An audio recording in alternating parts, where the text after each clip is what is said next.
ইরানের পক্ষ থেকে পাকিস্তানের মাধ্যমে যুক্তরাষ্ট্রের কাছে দেওয়া সর্বশেষ 14 দফা এক প্রস্তাবে আগামী 30 দিনের মধ্যে দেশটির সঙ্গে যুক্তরাষ্ট্রের অমীমাংসিত সব ইস্যুর সমাধানের আহ্বান জানানো হয়েছে।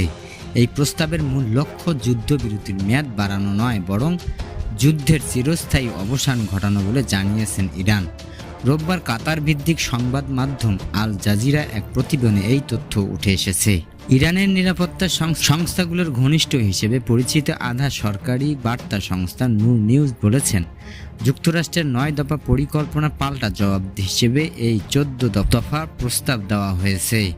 এতে ইরানের উপর থেকে মার্কিন নিষেধাজ্ঞা প্রত্যাহার, নৌ অবরোধ অবসান, মধ্যপ্রাচ্য থেকে মার্কিন সেনা প্রত্যাহার এবং লেবাননের ইসরায়েলি যুদ্ধ সহ সব ধরনের বৈরিতা অবসানের দাবি জানানো হয়েছে। গত সপ্তাহে মার্কিন প্রেসিডেন্ট ডোনাল্ড ট্রাম্প ইরানের এক প্রস্তাবে প্রত্যাখ্যান করলেও এই দুই পক্ষের মধ্যে আলোচনা অব্যাহত রয়েছে।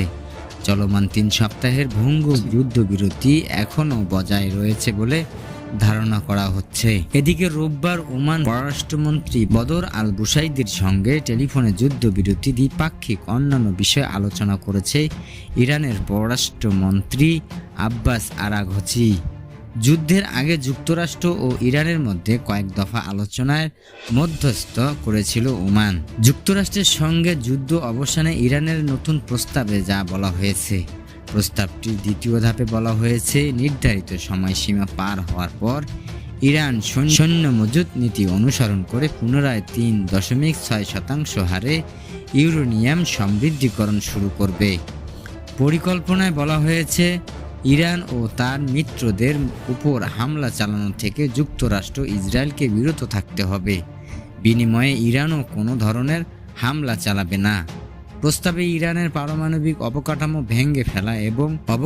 ভেঙে ফেলা বা দেশটির স্থাপনাগুলো ধ্বংস করার বিষয়টি প্রত্যাখ্যান করা হয়েছে।